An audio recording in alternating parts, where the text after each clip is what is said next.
And we're back, folks. Good morning from the office, North Georgia's only live online morning show. I'm your host, BKP. I am glad to be joined by Mr. Stephen Moore, Heritage Foundation economist. Stephen Moore on the Trump Leadership Council, and he also helped write Donald Trump's tax plan. Mr. Moore, thank you for joining us this morning. We appreciate it. My pleasure, anytime.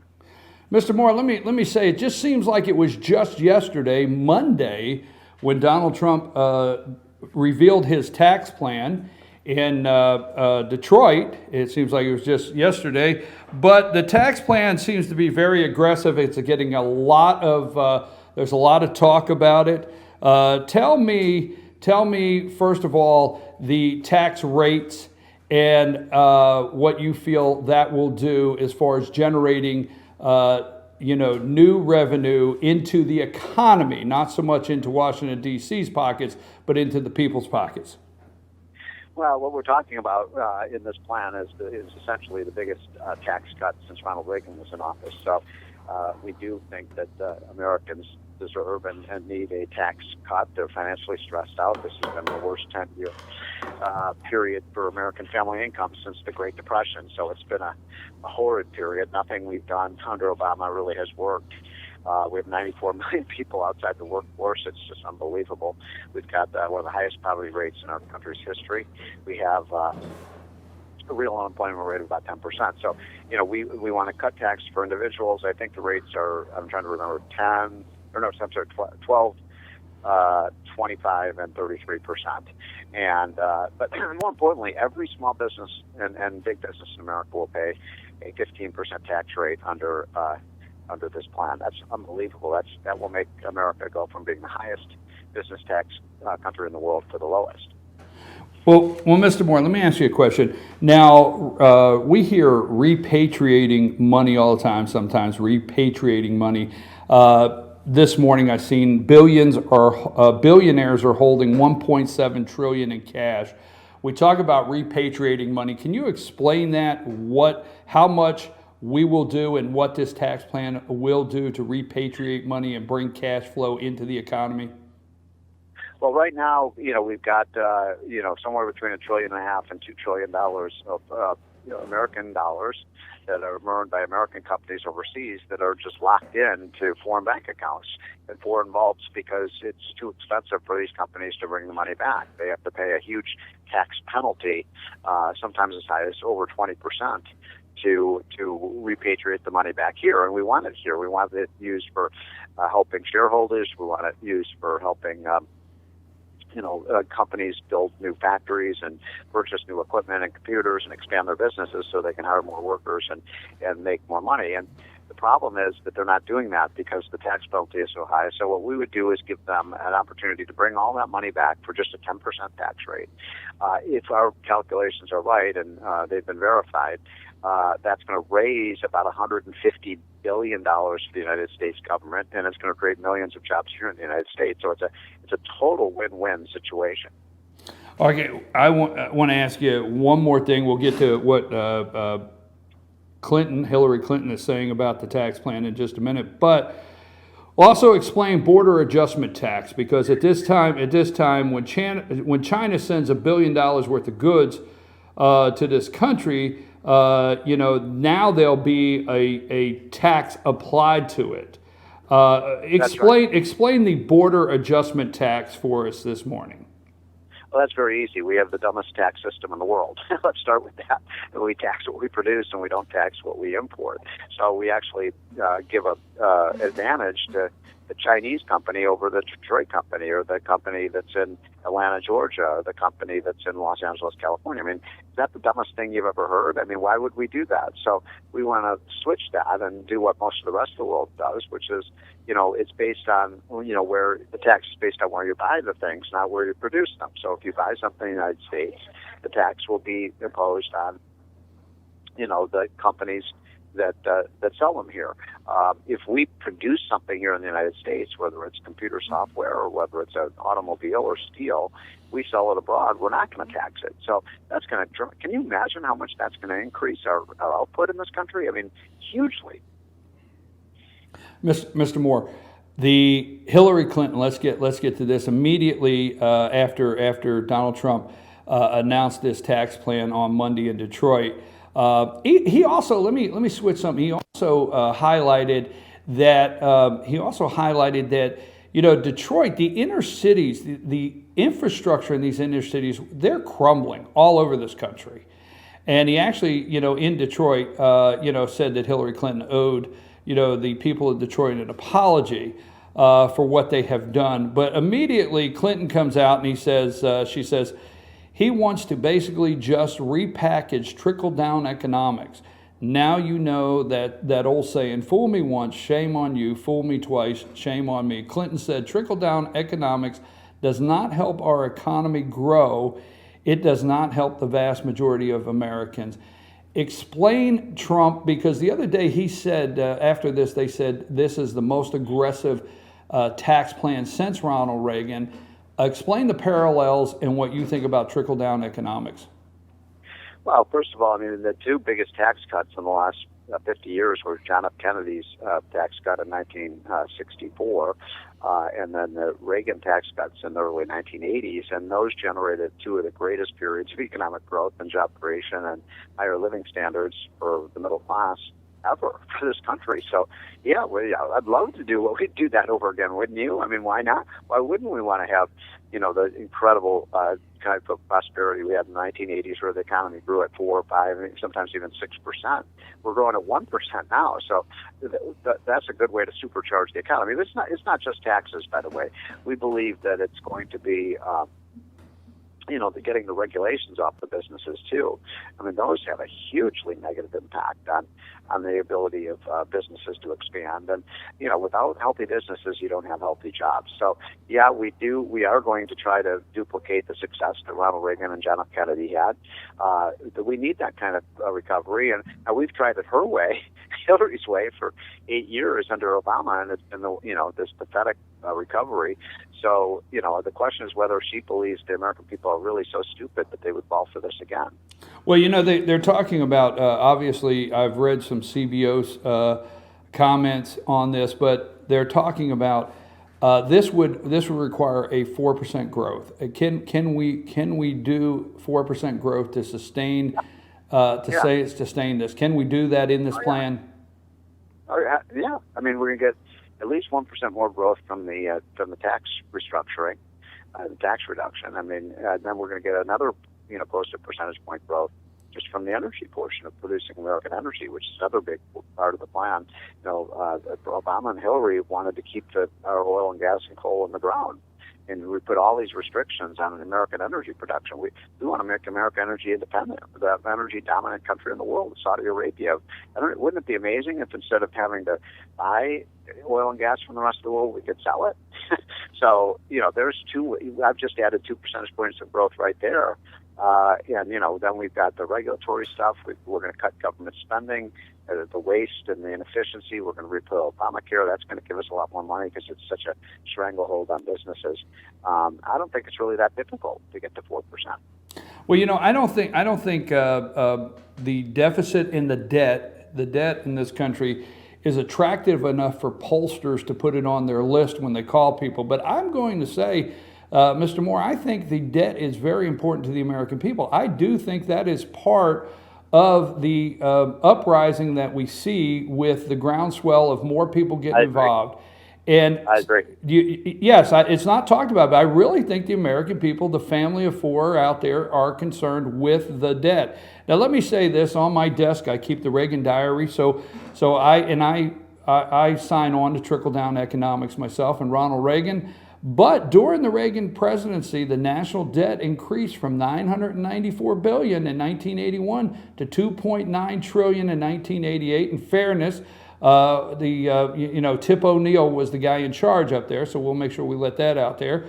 But it did increase. So in this tax plan, in the group that you're in, that you put together with Donald Trump, is the debt being talked about? What about reducing the debt? How do you see this all coming together? Because we got the crippling cost of Obamacare on this country, healthcare costs, entitlement plans, which we know nobody wants to talk about. That's the third rail right now. Nobody wants to talk about that. But as far as, I have to tell you, me, myself, I cheer a tax cut, but I don't want to just hear tax cut. I don't want to just hear that. I don't want just the party to go on in the next administration. I'd like to see some serious economic changes that actually reduce our debt or go towards it. What say you, sir?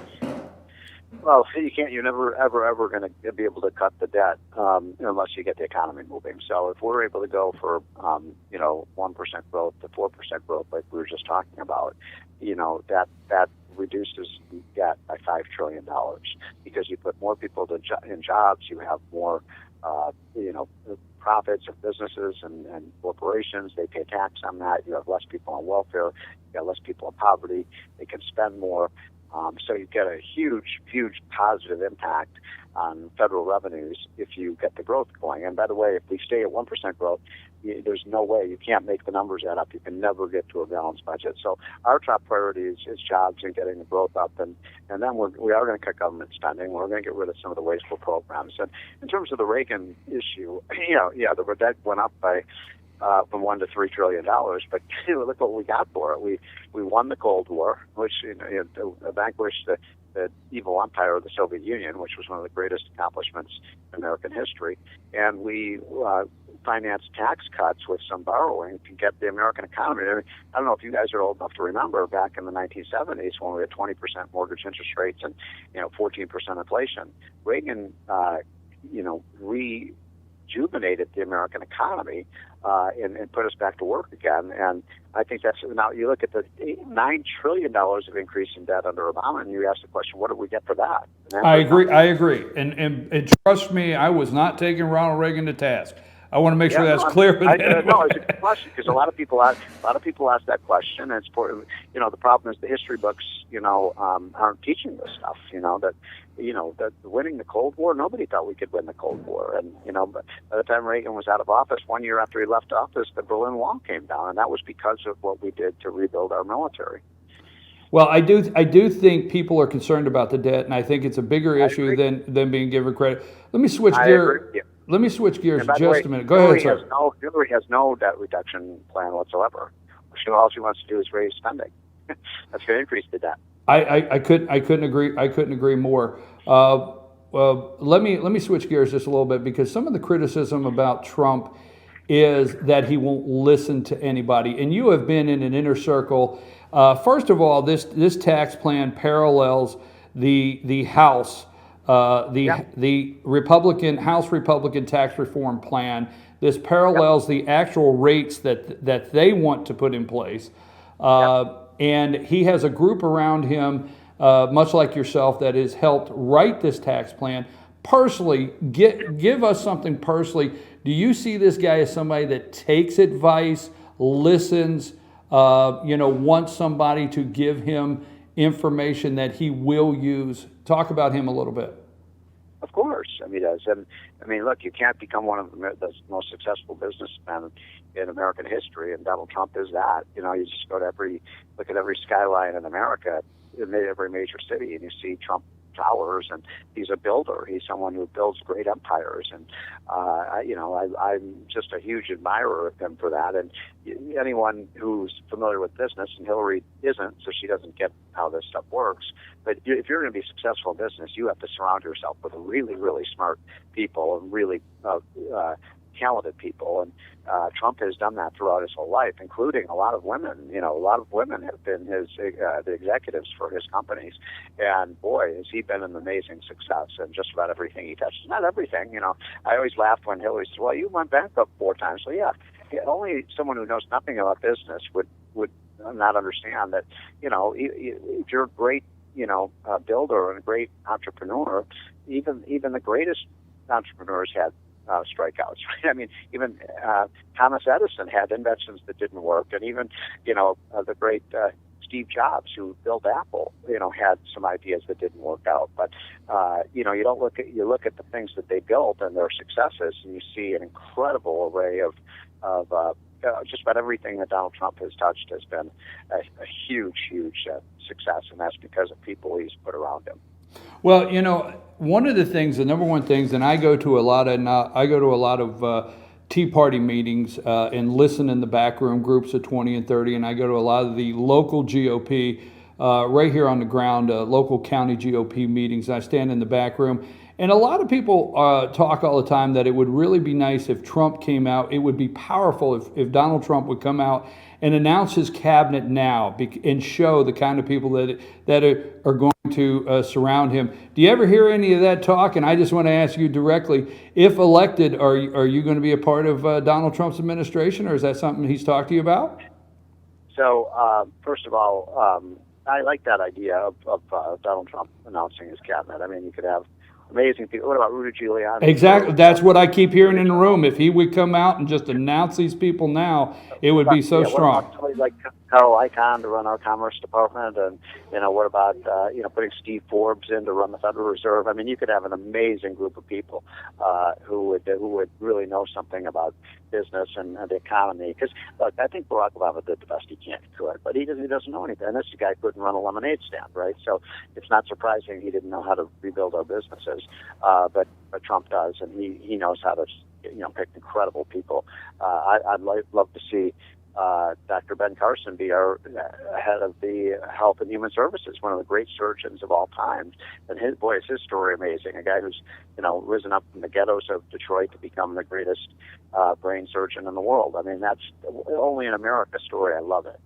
Well, the thing is the Democrats made a lot out of Trump's speech at the convention. I alone, I alone, and I understood it, and you understood what he meant. But the media, which Trump is calling the crooked media this morning, and that would not be us. That's why you called in here. So anyhow, but I alone, and I think, and a lot of us talk about all the time, I think if he went out on the stage and just debunked the I alone, and he was standing there with somebody that is going to maybe have the Department of Justice look a little closer at the Clintons.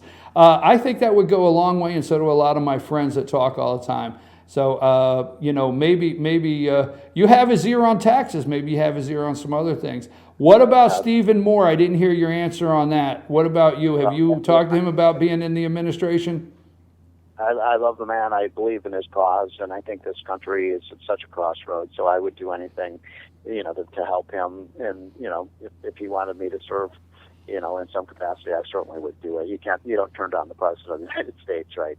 He will be the next president. There's no doubt in my mind. The American people aren't going to vote. Oh, you're not falling for the polls? There's no doubt in your mind? I mean, you're out there. You're not falling for the polls. I'm not falling for the polls. He's going to win 35 states.